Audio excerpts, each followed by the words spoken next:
Now let's see how we can animate these masks. I'm going to go back to the first composition, which was masks.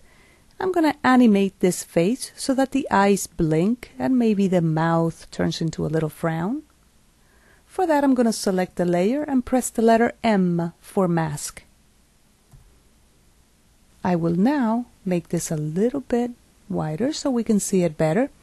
And I'm going to keyframe the left eye, the right eye, and the mouth. And that is in the Mask Path property. I will move in time a little bit, and now it's time to change the positions of these vertex points. For that, I'm going to go back to the selection tool. I'll zoom in. I'm using my scroll wheel, but you can press Command or Control plus. And I'm going to move up a little. I'll press the space bar to get the hand tool. And one of the most common problems that people find is that when they click and drag, they are actually dragging the whole mask. That occurs because when you click on the words of the name of the mask, you're selecting all of the vertex points. And when you click and drag, all of the points move. If that happens to you, undo your action. Control or Command Z is the shortcut for that. And then click outside of the mask, click back on the vertex point, and now move it to the new location. You can change the handles as well. And there you go. I'll do the same with the other eye.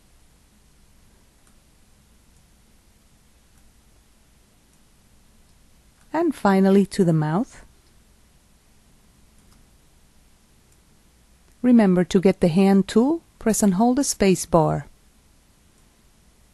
And now the mouth is just going to go into a little frown there, so our little guy is going to be a little unhappy. And now I will zoom out. The interpolation occurs nicely. Now I'm going to copy and paste the first keyframe for the eyes. I'm going to zoom in the timeline slightly. The plus key does that. And I'm going to look at these keyframes a little bit better. I'm going to copy, Control or Command C. I'll move the CTI and now I will paste. Control or Command V. Copy, paste, and of course copy, paste for the mouth. And this is what we have. It's a very fast interpolation, although not for the blink. So I'm going to select the left eye and the right eye keyframes. Press and hold Option or Alt. And now drag the last keyframe. Remember, this makes him move proportionally, which means that we will be able to accelerate or decelerate the action in a proportional manner. I will do the same with the mouth, but the other way. And here we go. I will zoom out of the timeline now. And I'm going to select the keyframes for the blink. I'll select all of them at the same time. And I'll copy all of them. I can now go to different parts of the timeline and I can paste. That would be Control or Command V. Every time I pasted, the face will blink. Now let's take care of the mouth. I want for the face to frown somewhere around here. I want it to start frowning here. And I want it to remain frowning for a little bit, so I'm going to copy this keyframe. And I'll paste it here. And now the face is going to remain frowning until it hits this other keyframe, and now it will smile again.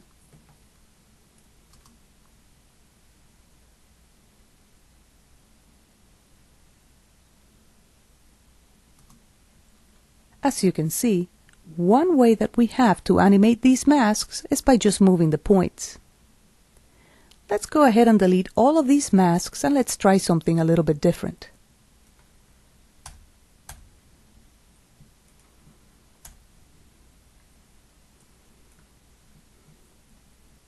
What would happen if I want to animate a perfect circle into a perfect square? Well, I could draw a perfect circle, which means grab the ellipse tool and start dragging. Without releasing the mouse button, press and hold the Shift key. This will constrain your ellipse to be a perfect circle. Always let the mouse button go before the Shift key. I'll press the letter M for mask, and I'll keyframe the mask path. I'll move the keyframe a little bit into the future, somewhere around there. And I'll move the CTI around here, 1.5 seconds or so. I can now double-click this layer so that it opens in the layer panel. In here, it'll say View Masks, and in here, Target None. All I have to do is change Target None to Target Mask 1, and I can now draw with the rectangle tool the square. To draw the square, all I have to do is start drawing with the rectangle tool, and with the mouse button still down, press and hold the Shift key. Now this is constrained to a perfect square.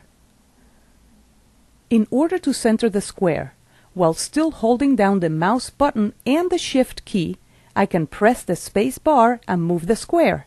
When you're ready, release the space bar first, then the mouse button, then the Shift key. As you can see, interpolation has occurred. So far, we have seen two ways of interpolating these masks. You can manually move the vertex points, or you can come to the layer panel, change the target to whatever mask you're trying to interpolate, and draw your new mask. There is a third way in which you can interpolate masks, and you can do so by copying and pasting. I'll go ahead and delete these keyframes and go back to the composition panel.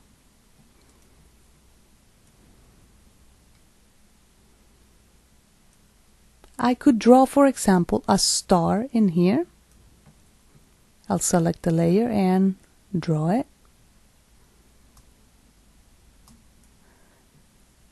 Select the layer again and press the letter M for mask, twice if you need to. I can now keyframe the first mask, which is the rectangle. I will rename this. You can rename masks the same way you rename layers, by clicking on it in the timeline panel and pressing Enter or Return. And I'll rename the other one as well. Now I can keyframe the rectangle, move in time, click on the words Mask Path of the star and copy. I can now click on the words Mask Path of the rectangle and I can paste. I can now delete the star mask. I just needed it so that I could copy it. And I get interpolation. So far we have seen three ways of animating these masks: by manually moving the points, by going to the layer panel, and finally by copying and pasting the mask path property.